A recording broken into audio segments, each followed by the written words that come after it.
विद्यार्थियों, दो बैलों की जो ये कथा है, दो बैलों की कथा की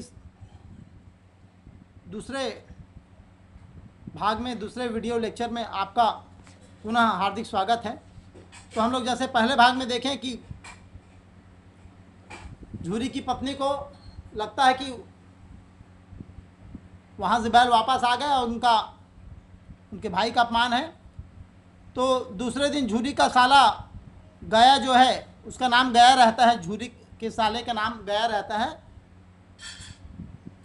तो झूरी का साला गया जो है बैलों को लाने के लिए झूरी के गांव आ गया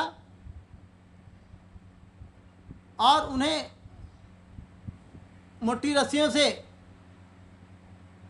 बांधकर अपने गांव ले गया। वहां ले जाकर उनका दोनों बैलों का खूब अपमान हुआ। खाने को रूखा सूखा भूसा दिया, खेत में जुताई किए, खेत में पैर न उठाने पर उन्हें बड़े डंडे से खूब पीटा गया। और हीरा नामक बैल के नाक में डंडे बरसाए गए, जिसे देखकर मोती बड़े गुस्से से लाल हो गया। मोती इसलिए गुस्से से लाल हो गया क्योंकि वो दोनों गहरे मित्र थे। एक दूसरे को जब कष्ट होती थी, एक को कष्ट हुआ तो दूसरे को भी कष्ट होता था, इतनी दोनों में गाढ़ी मित्रता थी। तो मोती को भी दुख हुआ और मोती ने उन सब का बड़ा मुकाबला करना चाहा, पर हीरा ने संकेत से चुप करवाया। लोग हीरा और मोती को पकड़कर घर ले गए और घर के लोग सभी भोजन करने से पहले उन्हें रूखा सूखा दे करके, कुछ भी ऐसे भूसा खल्ली चुनी जो होता है वो दे करके चले जाया करते थे। उसी समय उस घर पर एक छोटी सी बच्ची जो है उन दोनों बैल के कष्ट को समझी, हीरा मोती के कष्ट को समझी वो, और उन दोनों को पीड़ा में देख करके, कष्ट में देख करके प्रेमवश उनको रोज प्रतिदिन रोटी खिलाकर, 2 रोटी खिलाकर चली जाती। वह बच्ची एक ऐसी बच्ची थी जो अपनी सौतेली माँ द्वारा सताई जाती थी, प्रताड़ित की जाती थी। मोती यह सब जानकर उसकी सौतेली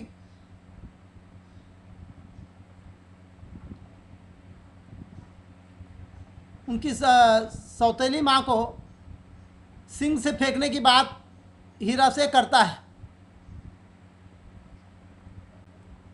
क्योंकि उस लड़की से बड़े आत्मीयता हो गई थी। तब हीरा जो है उसको ऐसा करने से रोकते हैं कि भाई नहीं, उसके सौतेली माँ वो बुरा व्यवहार करती लड़की से, लेकिन हम उसके साथ ऐसा नहीं कर सकते। उस बच्ची के साथ उनका इतना प्रेम हो गया था कि उस घर से उन बैलों का भागने का मन नहीं करता था। फिर उस बच्ची ने क्या किया कि उनके भागने का एक प्रबंध किया और उन दोनों बैलों को रस्सी से, दोनों बैल जो है रस्सी से बंधे थे, उसको उन्होंने खोल दिया और दोनों बैल भागने लगे। लेकिन चूंकि वो लड़की सोचती कहीं मेरा नाम ना आ जाए, पता न चल जाए करके, वो खुद ही चिल्लाती है, शोर मचाती है कि देखो दोनों, अब फूफा वाले बैल भागे जा रहे हैं, माने फूफा के घर से जो बैल आए हैं वो भागे जा रहे हैं। वो दादा देखो जल्दी दौड़ो कि बैल भागे जा रहे हैं। इस प्रकार वो शोर मचाती है ताकि वो खुद बदनाम ना हो कि इस लड़की ने ही रस्सी खोला है। तो उस शोर को सुनकर दोनों जो हैं, और ऐसा बैल तो भाग ही रहे हैं, और उस शोर को सुनकर सब लोग आ जाते हैं वहाँ पर। और ये दोनों बैल जो है, आगे की कथा इस प्रकार है कि दोनों बैल भागते भागते रास्ता भटक जाते हैं, क्योंकि वापस सोचते हैं कि झूरी का साला कहीं उनको फिर से पकड़ना ले, ऐसा करके खूब भागते हैं और रास्ता भटक जाते हैं। किसी मटर के खेत में घुस करके मटर खाने लगते हैं और अपना जो है भूख मिटा